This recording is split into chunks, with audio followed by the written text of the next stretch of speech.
Hello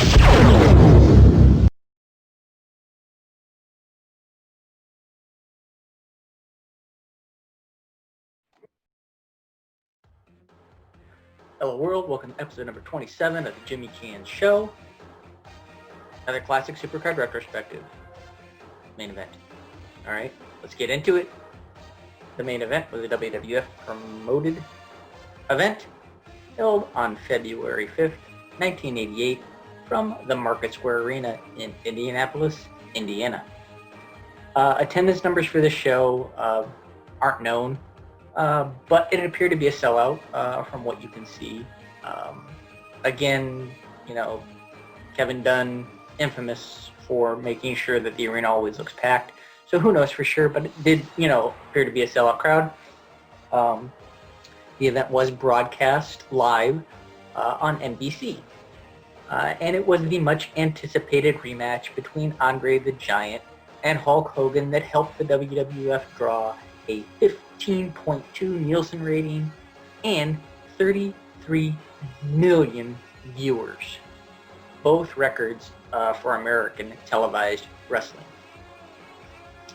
The live crowd there got to see 9 matches, but the live telecast actually gave us only 3. But the 3 that we did get were all title matches, and we were only going to discuss the broadcast matches here on this retrospective.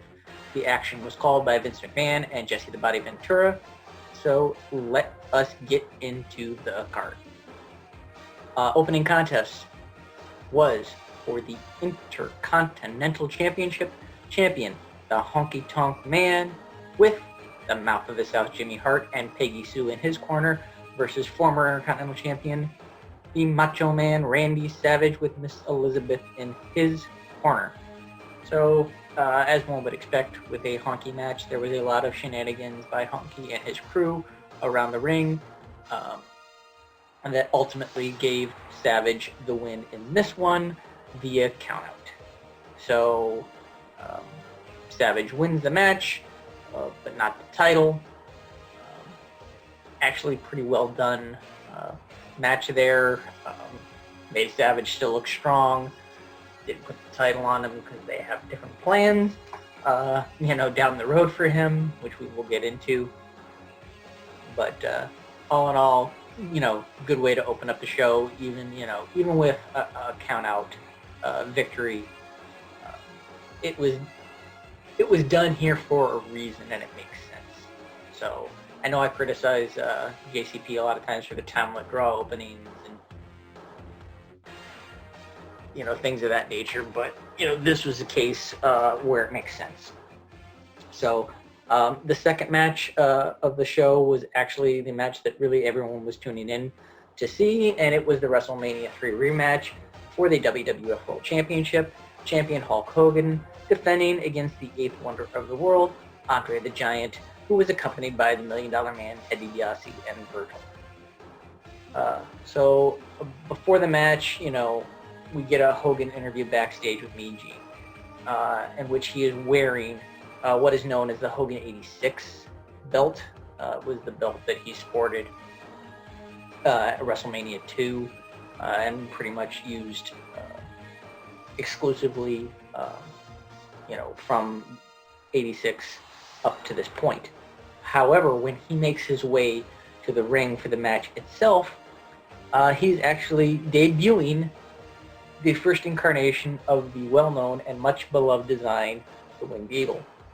So most think that the Winged Eagle debuted at Mania 4, but that was not the case. It actually debuted on this evening. And this first version of the Winged Eagle was a dual-plated version,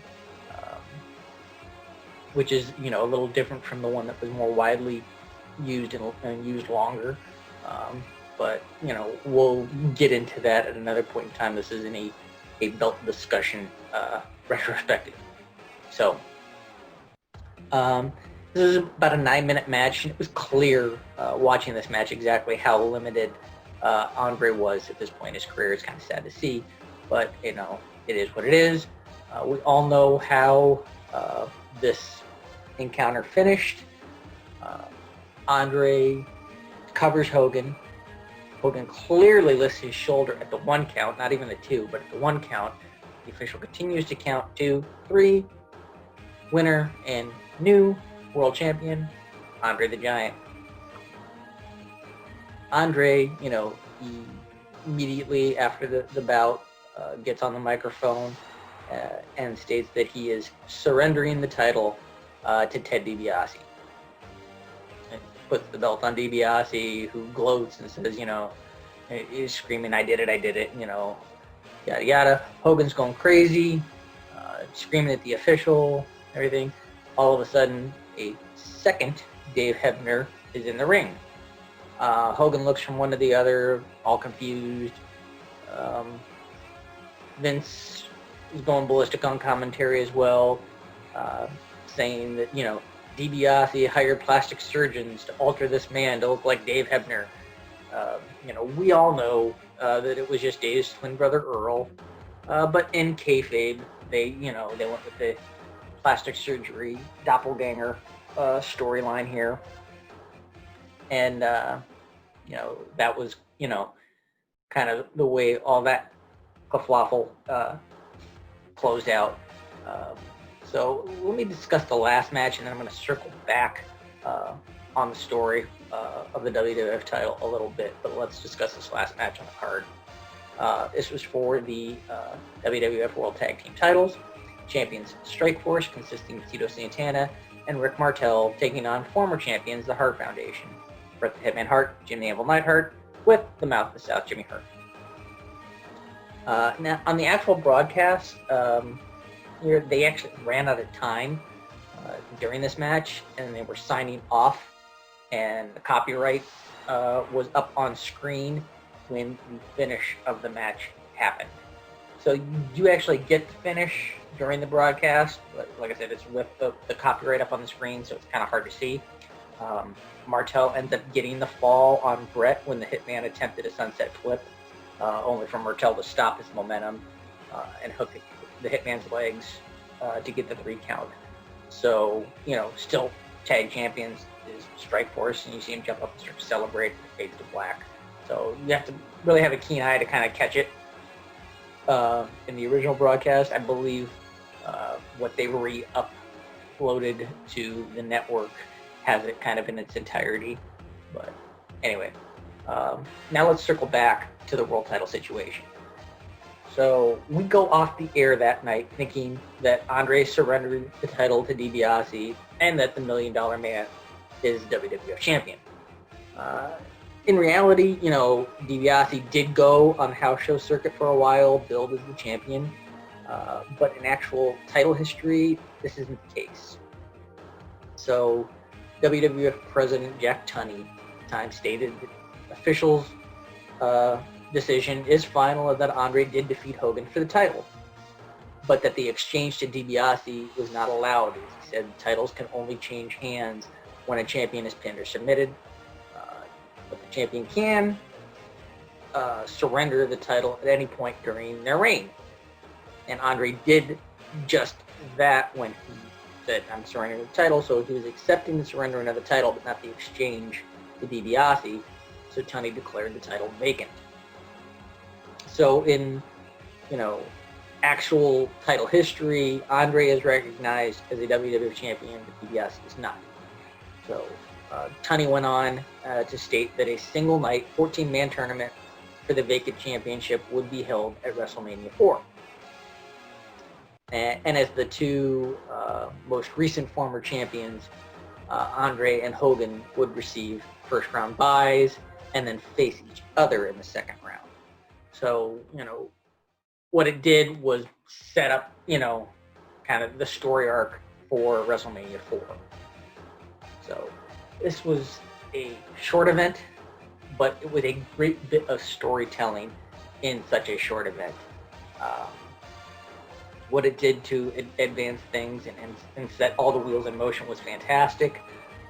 The overall quality of the matches on the show was kind of lackluster, but from a story aspect, this was a great show, which is kind of obvious from, the numbers that it drew in viewership.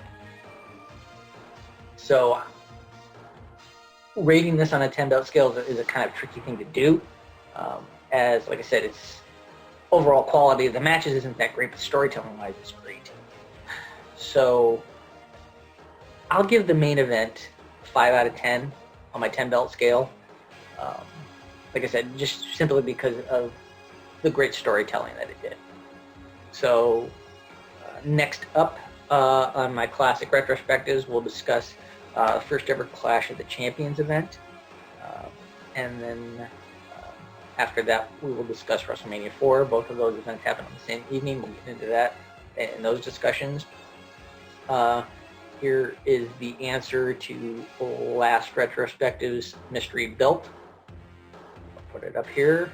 Here it was. All blurred out. What did you guys think it was? Well, the belt was actually the title that is referred to as the Vegas Gold. Many of you probably thought that it was either the Big Gold or a WWF version of the Big Gold, but I was a little sneaky here with this one. Similar shape and all. This title was actually used by Ric Flair in some story arcs with Hogan in WCW in '94. There's speculation that the belt was actually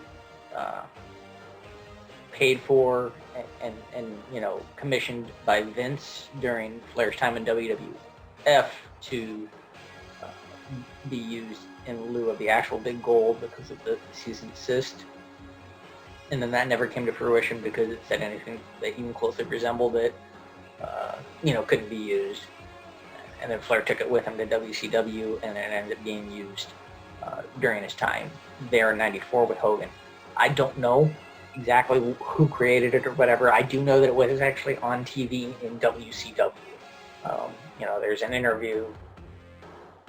It's not really an interview. There's a segment with Flair where he's, professing that he's still champion and he has the Vegas Gold with him. After he lost the actual title to Hogan in July. And then I'm pretty sure there's actually even a promo of him right before their cage match at Halloween Havoc, where he's standing behind a cage and Sherry's there going ballistic and everything, and he's holding the title. It's a little hard to see.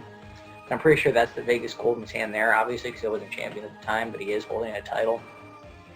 So it did actually see some TV time in WCW. So I hope you're enjoying these Guess the Belts.